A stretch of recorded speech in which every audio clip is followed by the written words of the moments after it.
खूप आनंद वाटतोय की 3 वर्षापासून जी व्यक्ती पाहायलाही भेटत नव्हती, पण आज शिंदे सरकार ह्या साहेबांच्या फोटोसोबत त्यांचा फोटो आल्याचा सर्वांना आनंद आहे, आम्हा कुटुंबियांना आणि आमच्या सर्व ग्रामस्थांना पण.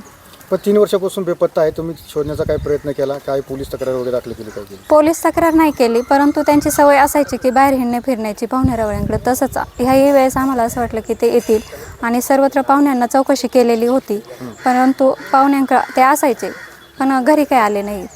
आता त्यांना घरी आणण्यासाठी काय तुम्ही प्रयत्न करता? आता हे जे मीडियातर्फे चॅनलतर्फे जे काय चालू आहे त्याचाही आम्हाला फायदा होईलच आणि सर्व ग्रामस्थ वगैरे आणि आमचे मोठे दीर आहेत तेही शोध घेतात.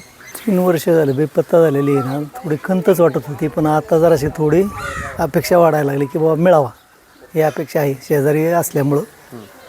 पण त्याच्या आवक जावक ही कायमची चालू होती, त्याच्यामुळं ह्या माणूस भेटला हाय बाबा, तो माणूस भेटला हाय बाबा, ह्या अपेक्षेवरच आम्ही होतो.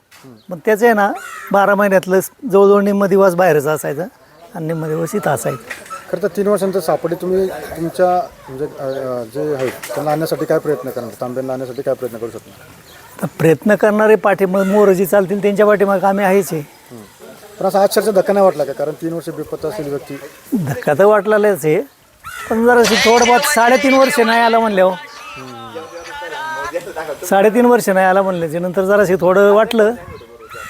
ज्ञानेश्वर विष्णू तांबे हे आमच्या मूळ गावचे रहिवासी आहेत, परंतु त्यांची पत्नी गेल्यानंतर बरेच दिवस त्यांचा रहिवास गावामध्ये कमी असायचा.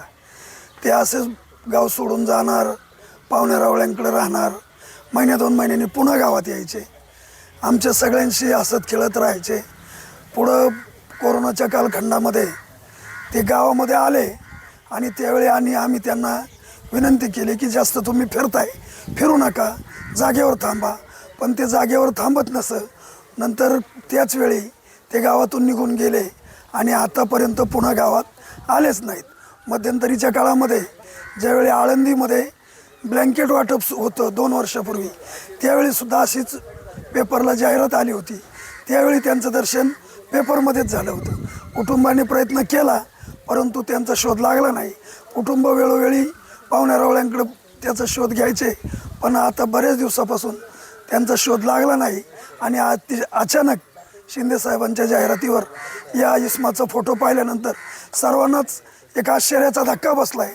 आणि विठ्ठल रुक्माईच्या कृपेने ही व्यक्ती आमच्या गावामध्ये पुन्हा येईल ही आम्हाला आशा आहे. कारण ही व्यक्ती गेली 3-3.5 वर्षापासून गावामध्ये जरी नसली, सगळ्यांचे अंदाज चुकले होते, परंतु अचानक ही व्यक्ती पाहिलेली आहे आणि ही व्यक्ती हयात आहे, याचा आम्हाला मोठा आनंद आहे. ही व्यक्ती पुन्हा या ठिकाणी येईल आणि कुटुंबासमेत राहील, याच्यातच सर्व गावालाही आनंद आहे. आम्हाला माध्यमाद्वारे अशी माहिती मिळाली होती की शिरूर तालुक्यामधील एक व्यक्ती आहे, ती महाराष्ट्र शासनाच्या एका जाहिरातीमध्ये सदर व्यक्तीचा फोटो आला असून सदर व्यक्ती ही गेल्या 3 वर्षापासून मिसिंग आहे. याबाबत आम्ही अधिकची माहिती घेतली असता सदर व्यक्ती ही शिक्रापूर पोलीस स्टेशनच्या हद्दीमधील वरुडे गावची असल्याची आम्हाला माहिती मिळाली. त्या अनुषंगाने आम्ही सदर व्यक्तीच्या कुटुंबियाशी संपर्क केला असता आम्हाला माहिती मिळाली की सदर व्यक्ती ही मार्च 2021 पासून घरात कोणास काहीही न सांगता घरातून निघून गेली होती. सदर व्यक्ती ही यापूर्वीही अनेकदा घरातून कोणास काही न सांगता निघून गेली होती आणि ती परत येत होती. त्यामुळे कुटुंबियांनी याबाबत कोणतीही तक्रार पोलीस स्टेशन येथे दिली नव्हती. तरी आम्ही सदर कुटुंबियांना सदर जी मिसिंग व्यक्ती आहे याबाबतची त्यांच्या कुटुंबियाची तक्रार घेतली आहे आणि याबाबत जी सदर मिसिंग व्यक्ती आहे तिचा तपास सुरू आहे. आणि याबाबत आमची 1-2 पथके आहेत. एक पथक जे आहे ते काल रोजी आळंदी येते, यापूर्वी सदर व्यक्ती ज्या ठिकाणी आपल्याला मिळाली होती त्या ठिकाणी शोध घेण्याकरता पाठवली होती. आणि दुसरं जे पथक आहे ते आज रोजी आम्ही आज किंवा उद्या आपण पंढरपूर या ठिकाणी सदर पथक पाठवून शोध घेण्याचा प्रयत्न चालू आहे.